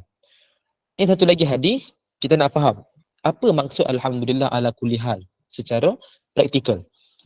Hadis ni daripada Sayyidatina Aisyah radhiyallahu anha, yang mana beliau berkata, kana Rasulullah sallallahu alaihi wasallam idza ra'a ma yuhibbu. Apabila Rasulullah sallallahu alaihi wasallam melihat ataupun mendapat nikmat, menikmati sesuatu yang menggembirakan, Nabi akan mengatakan, Nabi akan mengucapkan alhamdulillahillazi bi ni'matihi tatimmus shalihat. Segala puji bagi Allah, dengan kenikmatannya telah menyempurnakan kebaikan. Wa iza ra'a ma yukrah, dan apabila melihat ataupun menimpa sesuatu yang dibenci, maka Nabi akan ucapkan alhamdulillah ala kulli hal. Segala puji bagi Allah atas setiap perkara. Riwayat Ibnu Majah 3803, hadis yang hasan. Baik. Jadi apa kesimpulan Ibu sekalian? Saya nak tutup dah yang satu lagi hadis ni. Contoh saya bagi paling dekat, iaitu baru-baru ni kan, pengumuman SPM kan. Katalah mungkin anak kita lah ada yang dapat keputusan SPM kan. Kok lah ada kat sini kan. Okey, kita sebagai seorang ibu bapa, kita ada persepsi yang tinggi. Maknanya tak nak kita nak dapatkan terbaik lah untuk anak kita ni. So contohlah kita target anak kita ni daripada 10 diambil, kita target anak aku ni bolehlah 5 kan. Kita yakin 5 dapat, 5A lah. Jadi kita pergilah ke sekolah, dapatkan keputusan, contoh dapat 5A, target kita dapat tu, ataupun dapat lebih. Ucap yang pertama tu, alhamdulillahillazi bi ni'matihi tatimmus shalihat. Saya zoom in. Dalam keadaan kita mendapat yang kita gembira. Kan dia ada dua kemungkinan, kita harap lain, mungkin dapat lain. Lain tu maknanya mungkin buruk pun boleh, baik pun boleh. Kan? So bila kita dapat sesuatu yang kita gembira sangat ni, kan boleh jadi negatif kan, boleh jadi tak dapat 5A tu, dapat mungkin 1A, 2A. Kan? Tapi Allah berikan 5A tu target, ataupun Allah bagi lebih.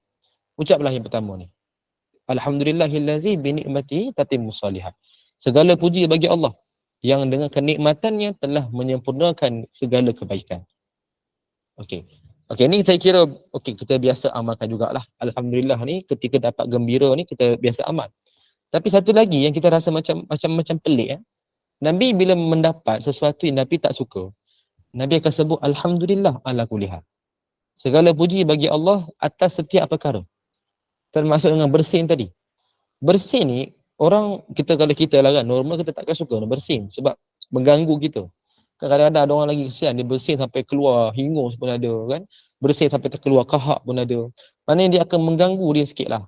Kan, bersin dia macam mengganggu sikit dia punya aktiviti dia. Maka sesuatu yang agak kurang disukai. Sebab itu kita ucapkan alhamdulillah ala kulli hal. Dan sama juga kalau kita sebut tadi, isu tadi tentang SPM kan, anak kita dapat, katalah dapat 4A. Kita target 5 tapi dapat 4A. Ataupun mungkin 3, 2A lah, bawah daripada apa yang kita harapkan. Tengok je keputusan, jangan sebut innalillah pula. Kan menangis anak tu kat situ. Kan ambil keputusan sebut innalillah wa inna ilaihi rajiun. Apa ni adik, semua A dah kembali ke rahmatullah. Yalah macam tu kan. Kesian anak tu lah, dia hilang semangat terus. Maka kita ucaplah alhamdulillah ala kulli hal. Kan, alhamdulillah atas setiap perkara. Kenapa? Kenapa? Walaupun Allah berikan musibah, mungkin satu musibah lah ujian kan, tapi ujian itu mesti ada hikmah.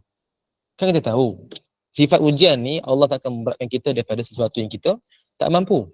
Yang kedua, Allah beri mesti ada hikmah. Ada kebaikan, ada kebijaksanaan yang kita tak perasan, kita tak tahu, kita mungkin tak nampak lagi. Kan? Tapi lama-kelama kita akan nampak. Kan? So benda ni dia masing-masing kita kena muhasabah. Sebab ujian kita ni berbeza. Kan? Kita pun, skrip kita pun berbeza. Tapi yang pasti kita dapat sesuatu yang tak suka, kita harap yang lain dapat lain. Maka ada hikmah. Contoh lain lah, katalah ibu sekalian, kita bekerja, kita mohon naik pangkat. Kawan kita pun mohon naik pangkat, kita lebih layak sepatutnya. Kita mungkin ada sijil yang lebih tinggi, pengalaman yang lebih lama. Mungkin adalah apa-apa point skill yang tertentu kita rasa kita lebih layak daripada kawan kita. Keluar keputusan, kawan kita naik pangkat. Kita masih macam tu. Maka jangan cepat sangat kita melatah. Kita kata tak adil lah, Allah tak adil lah, kan tak nak terima lah. Tu salahkan Allah lah, sampai tak amalan sunat. Jangan terlalu agresif lah. Mesti ada hikmah. Kan kita tak tahu, lepas tu baru kita akan tahu. Mungkin kawan kita tu naik pangkat, dia contohlah, dia naik pangkat, dia dihantar ke negeri yang lain. Kena berpisah daripada keluarga. Kan? Sampai ke sudah, kata dah 10 tahun, tak berbalik-balik lagi ke pangkuan keluarga asal. Contohlah kan. So kita pula rasa bersyukur sebab semata-mata sedikit tambahan untuk naik pangkat dan dapat gaji kita tu, kita kena dihantar jauh, berpisah daripada keluarga, jumpa bukan senang. Kan, jumpa bersekali-sekala. Kan, ini contoh lah, saya kata, ni hikmah dia. Tapi kita akan tahu bila? Lepas tu baru kita akan tahu. Kita fikir masa tu, Allah tak bagi kat aku, Allah bagi kat orang lain. Aku dah minta, aku dah doa sungguh-sungguh, waktu mustajab, aku jaga betul-betul kan. Tapi Allah tak bagi. Jangan cepat kita dalam keadaan mengadu pada Allah, dalam keadaan kita tak terima takdir. Kan, sedangkan apa je Allah tentukan, mesti itu yang terbaik untuk kita. Walaupun kita rasa itu macam kita tak nak, kita tak nak, tak sanggup, tak nak kan, kita tak suka. Tapi itulah terbaik. Mesti ada hikmah. Kan? Sebab itu ibu sekalian, saya beri contoh lah. Maknanya amalkanlah ucap Alhamdulillah dalam setiap perkara. Baik kita suka ke tak suka, ucaplah Alhamdulillah. Jangan sampai kita menafikan takdir Allah. Ada orang dia macam tu. Kita risau. Contoh biasa yang berlaku ketika orang meninggal. Kan, mak ayah dia kan meninggal. Ataupun lagi terasa bila anak masih kecil kan, mungkin sekolah menengah, naik motor, aksiden meninggal. Ada orang dia reda, dia tahu okey memang ini Allah takdirkan sebab dia tahu ajal maut tu telah ditentukan, tak boleh nak dianjakkan masa. Kan cuma cara kematian tu berbezalah. Kan ajal dah tetap dah, kata anak tu umur 17 dia meninggal. Ada seorang pelajar saya ni umur 17 naik motor dia meninggal. Inna lillahi wa inna ilaihi raji'un. Masa dia raya dulu raya tahun ni, raya Aidilfitri tu, dia konvoi dengan kawan-kawan dia, aksiden dia meninggal. Kan. Tetapi nak kata itu memang telah ditakdirkan. Kita lihat muka ayahnya memang redha lah. Redha sungguh-sungguh. Tak adalah dia sampai menangis, tak esak-esak, menafikan, tak ada. Tapi ada yang buat macam tu. Kan ada yang menafikan. Kenapa anak aku, kenapa tak anak orang lain? Kenapa usia macam ni kan? Sedangkan dia belum apa-apa lagi. SPM pun tak jawab lagi. Kan tahun ni baru SPM kan, tak sempat lah SPM-nya. Maka itulah contoh kita kata kan, apa je Allah takdirkan, kita baik ke kita suka tak suka tu mesti itu terbaik. Kan cuma hikmah tu kita mungkin tak nampak lagi, mungkin lambat sikit. Kan mungkin kita sedar tu lambat. Kan mungkin ada orang baru kita perasan. Dia macam-macam lah, tapi yang pasti Allah takdirkan itu terbaik. Jangan sampai kita menafikan, maka ucaplah alhamdulillah dalam setiap perkara. Sebab itu kita amalkan alhamdulillah ala kulli hal. Ini yang kita boleh ambil sikitlah manfaat pada pagi ni. Mudah-mudahan itulah untuk pagi ni, insya-Allah kita berhenti setakat ini dulu. Kita akan sambung lagi untuk menjawab soalan tadi tu. Bonda Jamaliah kan tanya berkenaan dengan dalam solat. Kita akan sambung pada kuliah akan datang pada sunnah yang ke-80. Adakah dibolehkan dan bagaimana kita nak amalkan ucap alhamdulillah, hamdalah ni ataupun tahmid dalam solat.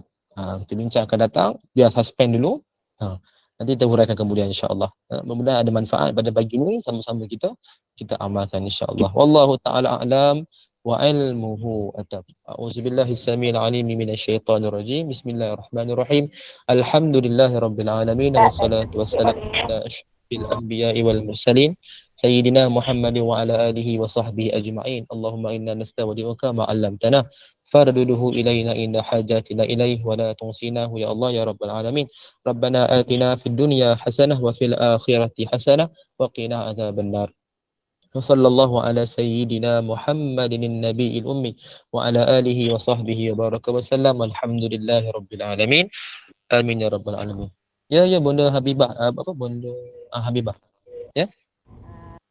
Tak, nak tanya tadi, kalau kita jawab masa bersin tu, selepas ala kulli hal tu, ada lagi orang yang menyambung jawapan yahdina wa yahdikumullah. Boleh tak? Ya, okey, yahdina wa yahdikumullah. Okey, ini menarik. Baik. Terima kasih atas soalan Bunda tu. Sebenarnya ucapan yang jelas dalam hadis adalah yahdikumullah wa yuslihu balakum. Dia sebenarnya yahdina tak ada. Yahdina, dia ambil dia sebenarnya kita nampak dia gabungkan hadis. Dia amalkan yang ni kita tahu yahdikumullah wa yuslihu balakum. Ni memang jelas dalam hadis. Tetapi ada orang dia ambil bacaan ni dengan dia menggabungkan bacaan satu lagi yang ni. Yaghfirullahu lana walakum ni kan ada lana walakum kan. Dia ambil huruf yang sama, perkataan yang sama, lana walakum tu dijadikan yang dalam, dicampurkan dalam yahdikumullah tu. Jadi jawab at the end disebut apa? Yahdina wa yahdikumullah. Kan? Maka disebut Allah beri hidayah kepada kami dan kepada kamu. Dan memperelokkan urusan kamu. Jadi sebenarnya bacaan tambahan itu tidak ada dalam hadis secara khusus. Maka kesimpulan dia apa? Jawab sebutan tu boleh. Tapi yang lebih baik kita ambil benda yang jelas. Kan? Maknanya benda yang memang dia sebut dalam hadis. Maka itu lagi senanglah. Kan? Kalau orang tanya salah ke tidak? Tak salah. Tapi tidak menepati dalam hadis. Kita menambahkan sesuatu yang tidak ada pada asal. Kan? Sedangkan dalam hadis jelas yahdikumullah wa yuslihu balakum. Maka amalkan adalah yang ni. Kan? Itu lagi jelas, lagi selamat. Tak salah nak amalkan tu boleh. Maksud tak salah. Cuma lebih baik kita ambil yang ada dalam hadis. Kan lagi senang. Kenapa kita nak tambah, nak rumitkan? Kan? Itulah itu yang saya boleh berikan sikit. Ustaz, ada satu soalan. Kalau macam ucapan alhamdulillah tu tadi kan, ada yang beritahu ada dari Aisyah, Nabi Muhammad SAW dikala sukacita ucapkan alhamdulillahillazi binikmatihi tatimmus solihan, dan kalau dia berduka dia akan mengatakan alhamdulillahi ala kulli halin. Betul ke Ustaz? Yang ni yang kita bincang tadi tu. Yang hadis ni. Yang saya buka dalam slide tu. Betul? Okey Ustaz. Terima kasih Ustaz. Okey, sama. Okey, baik. InsyaAllah kita tutup dengan tasbih kafarah dan suratul As. Subhanakallahumma wa bihamdik. Asyhadu an la ilaha illa anta astaghfiruka wa atubu ilaik. Bismillahirrahmanirrahim. Wal asr. Innal insana lafi khusr. Illa alladhina amanu wa amilus salihati wa tawasaw bil haqqi wa tawasaw bis sabr. Assalamualaikum warahmatullahi wabarakatuh. Waalaikumsalam. Terima kasih Ustaz. Terima kasih banyak Ustaz. Terima kasih jemaah. Assalamualaikum. Terima kasih Ustaz. Terima kasih Ustaz. Terima kasih Ustaz. Assalamualaikum. Salam. Terima kasih Ustaz. Assalamualaikum Ustaz. Assalamualaikum Ustaz. Terima kasih. Salam. Terima kasih Ustaz. Assalamualaikum. Assalamualaikum Ustaz. Terima kasih. Sama. Assalamualaikum. Terima kasih Ustaz. Sama. Terima kasih Ustaz. Assalamualaikum semua. Salam. Alhamdulillah.